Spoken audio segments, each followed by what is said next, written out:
बिस्मिल्लाहिर्रहमानिर्रहीम। अस्सलाम वालेकुम। आप देख रहे हैं पिंडी न्यूज़ और मैं हूं आपका अपना मेज़बान ताहिर खान। फेसबुक और ट्विटर पे जितना भी सोशल मीडिया उसके ऊपर एक ट्रेंड चल रहा है, जस्टिस फॉर सैरिश काज़मी। सैरिश काज़मी के लिए इंसाफ चाहिए। ये क्यों चाहिए, इस वाक़े के पीछे क्या वजूहात हैं, क्या हुआ, ये तमाम चीज़ें हम आज के प्रोग्राम पे आपके साथ डिस्कस करेंगे और उनकी फैमिली से भी बात करेंगे कि इसके पीछे क्या मामला था जिसकी वजह से ये हादसा पेश आया। अभी जिस वक्त मैं जिस जगह पे खड़ा हूँ ये वो जगह है जहाँ पर ये वाक़या पेश आया। अगर मेरे कैमरामैन आपको दिखा सकें तो यहाँ पर अभी तक खून के निशान मौजूद हैं इस जगह पर जहाँ पर उनको बेदर्दी से कत्ल किया गया और 7 गोलियां उनको मारी गई। और जिस सुबह के टाइम जैसे कि वो वर्किंग वुमेन थी, अपनी जॉब पे जा रही थी, तो इसी मकाम पर जब वो घर से निकली यहाँ पर उस सफाक कातिल ने बड़ी बेदर्दी से उस खातून को कत्ल किया। बाकी की जो तफसीलात हैं हम उनकी फैमिली के साथ बैठ के डिस्कस करेंगे और आपको बताएंगे कि इसके पीछे क्या वजह थी, क्या रीज़न थी कि उनको इतनी बेदर्दी से कत्ल किया गया। इस वक्त मेरे साथ सैरिश काज़मी की बड़ी बहन सुंदस काज़मी साहिबा मौजूद हैं, तो आइए उनसे अपनी बात का आगाज़ करते हैं, उनसे पूछते हैं कि ये शादी कैसे हुई, रिश्ता कैसे हुआ और ये सब कुछ कैसे हुआ। अस्सलाम वालेकुम। बताइएगा कि ये शादी कैसे हुई और रिश्ता कैसे हुआ ये? जी, ये आप जानते हैं हमारे पाकिस्तान में मुस्लिम घरानों में शादियां इसी तरह हुई जाती हैं कि बड़े ढूंढते हैं या फैमिली का कोई भी रेफर कर देता है किसी को कि ये रिश्ता है ऐसे ऐसे है, तो बस उसी तरीके से ये भी रेफरेंस से, फैमिली के रेफरेंस से ही आए थे और बेहतर समझ के ही किया गया था, लेकिन मालूम नहीं था ये सब कुछ इस तरह से होगा। सही। अच्छा, जिनके तवज्जुह से रिश्ता आया था वो कोई आपके करीबी थे? जी जी, हमारी फैमिली है। सही। फिर आपने खुद से जानबीन करने की कोशिश नहीं की? बस वो फैमिली वालों ने कहा कि ये अच्छा बच्चा है और बस उसमें वो अच्छा बच्चा वाला वो जो जितना भी सेंटेंस था उसका सवाल आज दोबारा जब हम अपने साथ करते हैं तो फिर खुद जवाब भी मिल जाता है हमें। जैसे वो एक ब्रोकन फैमिली का बच्चा था, उसके पेरेंट्स की भी आपस में सेपरेशन हुई थी, ही वाज ऑल अलोन, एक ही इकलौता बेटा था वो। और ग्रूमिंग ऑब्वियसली दायरा ब्रोकन फैमिलीज के बच्चों की ग्रूमिंग इसी तरह से होती है, कभी ननियाल में है, कभी ददयाल में है, कभी मारे खा रहे हैं, कभी किसी तरह से। तो वो चीजें उस वक्त हमने नहीं सोची थी, बट अब जब इतने बड़े नुकसान के बाद हम सोचते हैं तो हमें समझ आती है कि वो जो रिवेंज बचपन में उनके उसके बच्चे के दिमाग में चल रहा था, शायद उसने उस चीज का इंतकाम हमारी बहन से लिया है। चीजें इस तरह से हुई है शायद, लेकिन जो है वो उस वक्त हमें इस तरह से नहीं कोई भी आइडिया हुआ था।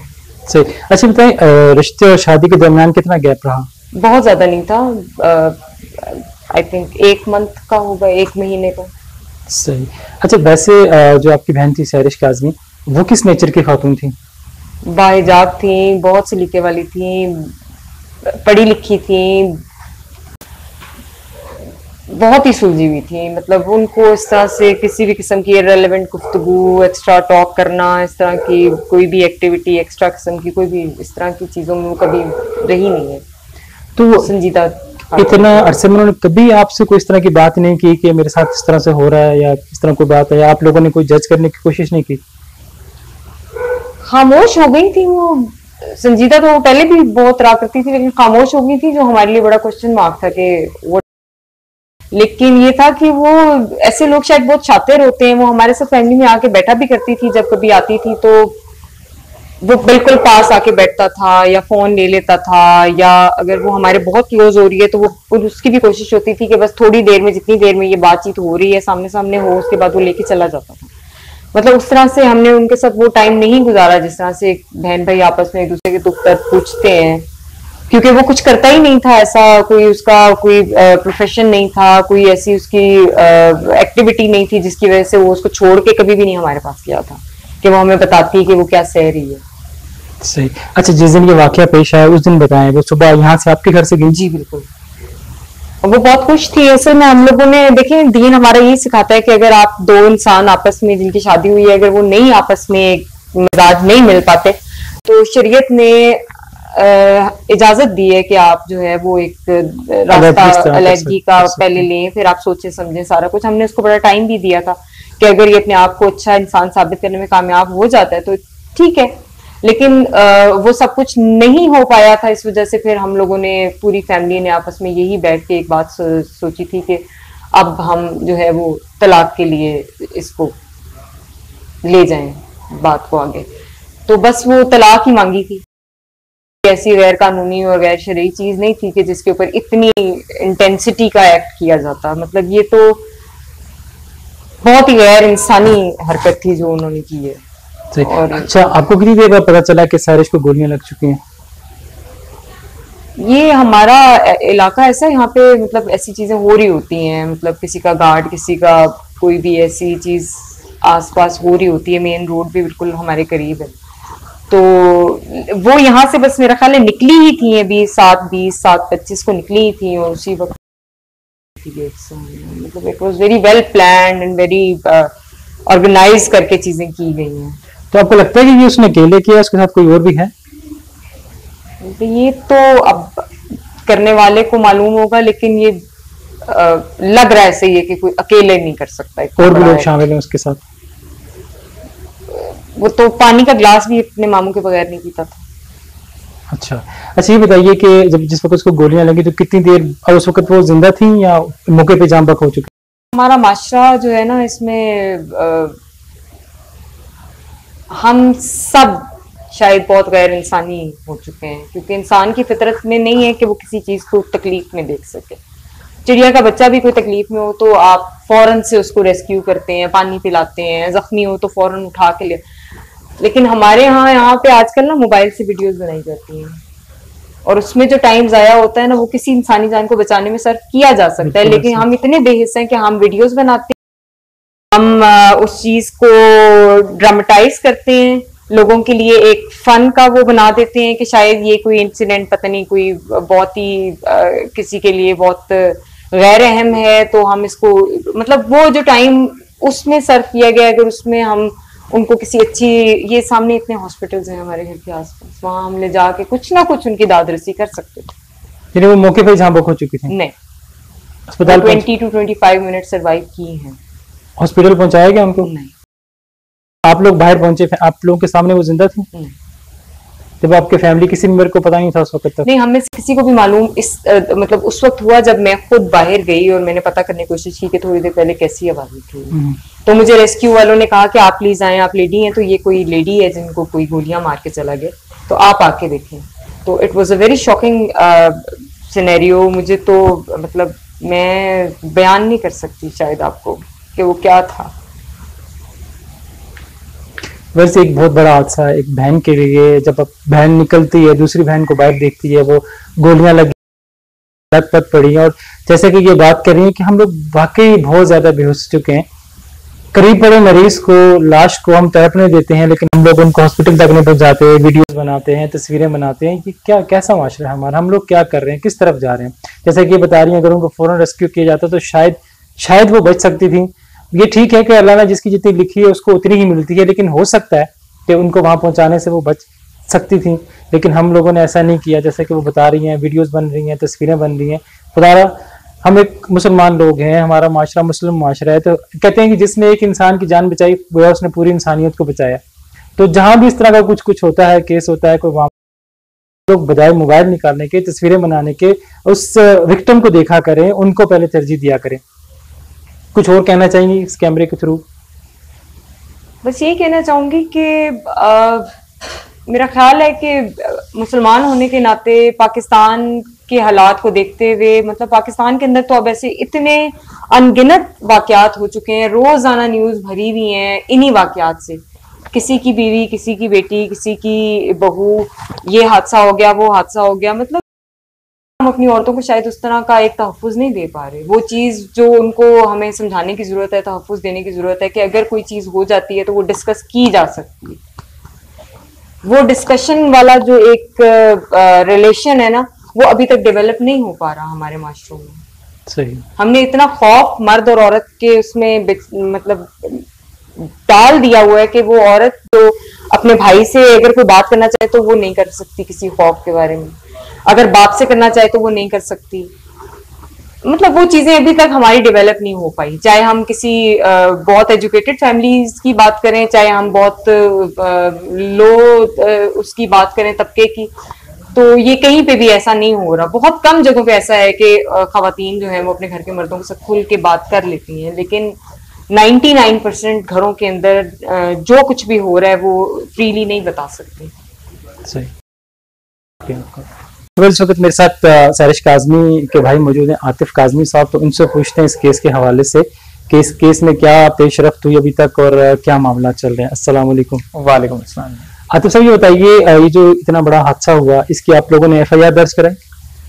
जी वो तो इनिशियली पुलिस आ गई थी और वो हमने जो है फाइल कर दिया था FIR। उधर से ही हमने जहाँ पोस्टमार्टम हुआ था वहीं पे सारी इलीगल जितना भी प्रोसेस है हमने वो इनिशियली कंप्लीट कर दिया।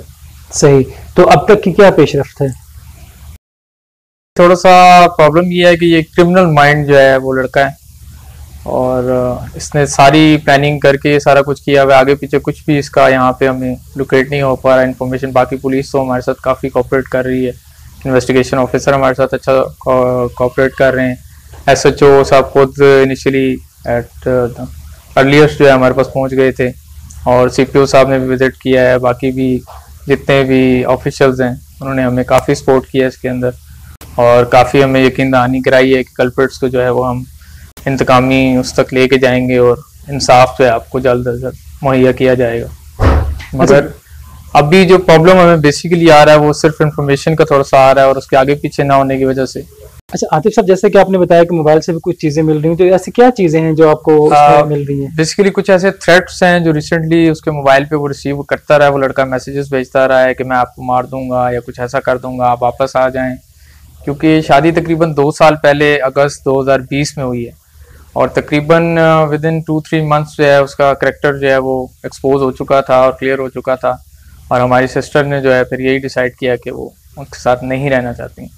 तो फिर उस टाइम से लेके अब तक जो है वो कंसिस्टेंटली जो है उनको तंग करता रहा है। मीनवाइल हमें ये तो पता चलता रहा है कि वो दोबारा उनके साथ पैचअप करने की कोशिश करना चाह रहा है या किसी को बिठा के चाहता है कि वो मैं चेंज हो गया हूँ या इस तरह की स्टेटमेंट्स देता रहा है। बट जो पर्सनली वो उनको कहीं पर रास्ते में रोकता रहा है, जैसे वो एक इदारे में जॉब कर रही थी फाउंडेशन यूनिवर्सिटी इस्लामाबाद में, उसने एमएड किया हुआ है माशाल्लाह, वो एक एजुकेटेड वर्किंग वुमन थी।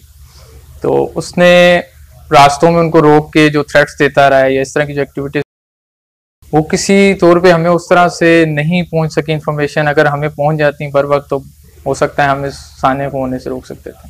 सही। तो यही बाकी बहनों और बच्चियों के लिए यही मेरा एक छोटा सा पैगाम है कि अगर आप इसको बर वक्त अपने इमीडिएट जो आपकी फैमिली है उससे डिस्कस करें और किसी से डरने की कोई ज़रूरत नहीं है, कोई खौफ नहीं है। कोई भी दरिंदा, कोई भी जालिम इंसान जो है वो ताकतवर नहीं होता।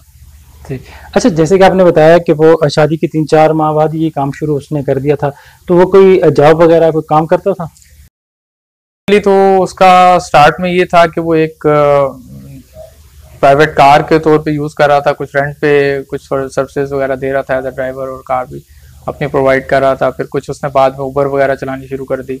बट हमने भी मीनवाइल अपनी तरफ से भी कोशिश की कि उसको थोड़ा सा कुछ सेटअप करके दिया जाए या कोई, मैं उसको at that time I was in Oman, तो मेरी कोशिश थी कि मैं उसको वहाँ ओमान ले जाऊँ, तो मैं उसको वहाँ पे कहीं पे सेटल कर दूँ। फिर उसके जो यहाँ पे एक केयर टेकर थे उनकी भी यही कोशिश थी, उन्होंने भी अपनी तरफ से फाइनेंशियली सपोर्ट करने की कोशिश की कि हम इनको जो है फाइनेंशियली सपोर्ट करके एक अच्छे उस पर लेके जाएं। बट उसका माइंड ही ऐसा था कि वो कुछ करना ही नहीं चाहता था। वो खुद इन चीज़ों का आदी था कि मैं फ्री रहूँ और मैं जस्ट इस तरह की एक्टिविटीज़ में इन्वॉल्व हूँ। तो कहीं इस शादी के पीछे मकसद इनकी जॉब या इस तरह का कुछ चक्कर तो नहीं था? अभी अब तो सूरत हाल में कुछ ऐसी ही लग रही है कि वो ऐसा ही चाहता था कि मैं घर बैठा रहूं और कोई मुझे कमा के ला के देता रहे और मेरा भी काम चलता रहे और इस तरह की कुछ उसकी इंटेंशंस थी। और फिर वो कुछ बाद में हमें पता चला कि वो ड्रिंक भी करता था या वो एक नशे का एडिक्ट इंसान है। और फिर उसकी कुछ ऐसी है कि वो मार धाड़ और इस तरह के कल्चर को, उनके घर का माहौल कुछ इस तरह का है जो कि हम एक सादात फैमिली से ताल्लुक़ रखते हैं, काज़मी सैयद हैं। हमारे घरों में अंदर औरतों के साथ ऊंची आवाज़ में बात करना इवन हम लोगों को बड़ा ऑड लगता है। बट उसके घर के अंदर के औरतों को गुलाम समझना, इस तरह की एक्टिविटीज़, खाना ला दो, ये कर दो, वो कर दो, और मैं जब कह रहा हूँ तो ख़त्म होगी बात, घर से बाहर नहीं जाना, यहाँ नहीं खड़े होना, ये नहीं करना, बाजार नहीं जाना, इस तरह की रोक टोक और इस तरह की शिद्दत उसके अंदर एक पाई जाती थी। सही। अच्छा, जैसे कि आपने बताया कि इतनी चीज़ें होने के बावजूद सैरिश काज़मी से आप लोगों से डिस्कस नहीं किया, क्या वो भी वापस जाने का कुछ सोच रही थी उनके पास? बिल्कुल भी कतई नहीं सोचा, बल्कि उनके मोबाइल से भी जो हमें डाटा रिसीव हो रहा है या जो भी चीजें, उनका यही स्टांस घर में भी हम सबके साथ, बहन भाइयों के साथ, वालिद साहब भी हमारे उस टाइम हयात थे, तो उनकी भी डेथ जो है वो कुछ 35-37 दिन पहले हुई है अभी। तो उनके साथ भी उसने क्लियर जो है अपना माइंड शेयर किया है कि भी मैं उसके साथ वापस नहीं जाना चाहती, वो एक इंसान नहीं, वो दरिंदा है, वो इंसान कहलाने के लायक ही नहीं है, उसके अंदर कोई इंसानियत नाम की चीज़ ही नहीं है। भी करता है, नशे का भी आदी है, और फिर बाकी भी उसकी रोक टोक और हर चीज़ में शक करना और एक अजीब सी उसकी ज़हनी हालत थी। अच्छा आतिफ साहब, ये बताइए कि शादी के कितना अरसा बाद तक वो उस बंदे के साथ रही? ये तकरीबन 7 माह जो है वो उन्होंने उसके साथ सरवाइव किया है। सारे टॉर्चर को भी, इन सारी चीज़ों को उन्होंने कोशिश की कि किसी हद तक बेहतर किया जा सके, बट अनफॉर्चुनेटली वो नहीं बदल सका। तो ये जो टॉर्चर वाला सिलसिला था, ये कितने अरसे बाद स्टार्ट हो गया था? ये तकरीबन सेकंड डे से ही स्टार्ट हो गया था, and even in the first night ही वाज ड्रंक। सो उनको शायद आइडिया नहीं हो सका, क्योंकि उसको इस चीज़ का आइडिया नहीं था कैसे हमारे घरों के अंदर माहौल में इस तरह की चीज़ें हमने कभी ना की हैं, ना हमारी बच्चियों को इस चीज़ों की आदत है, ना पता है इन चीज़ों का सोसाइटी के अंदर ये कैसे हैं, इनकी क्या स्मेल है, क्या चीज़ें, और इसके पीने के बाद क्या आफ्टर इफेक्ट्स बंदा कैसी एक्टिविटीज़ करता है और क्या चीज़ें। तो बस ये सेकंड डे से ही स्टार्ट हो गया था, बट उसने भी कोशिश की अपनी तरफ से किसी तरह समझा ले, एक इतना बड़ा बोल्ड स्टेप है, इतना एक बड़ा इवेंट है शादी करना एक शरई तौर पे इतना बड़ा, और फिर मशरकी ख़वातीन का आपको पता है जब एक दफ़ा घर से चली जाती हैं तो उनका एक कोशिश होती है कि किसी हद तक उसको जिस हाल तक भी वो ले जा सकें, निभा के पूरा उसको लेके जाएं। सही। अच्छा, तो ये बताएं, अभी तक की जो केस में पेशरफ्त हो रही है उससे आप लोग मुतमईन हैं? काफ़ी हद तक मुतमईन है, लेकिन बस थोड़ा सा मेरा और मज़ीद जो हमारे सीनियर ऑफिशियल्स हैं उनसे ये कि थोड़ा सा इस प्रोसेस को और इजी किया जाए, और जो हमारे पुलिस डिपार्टमेंट है इनको भी कुछ फैसिलिटीज़ दी जाएं।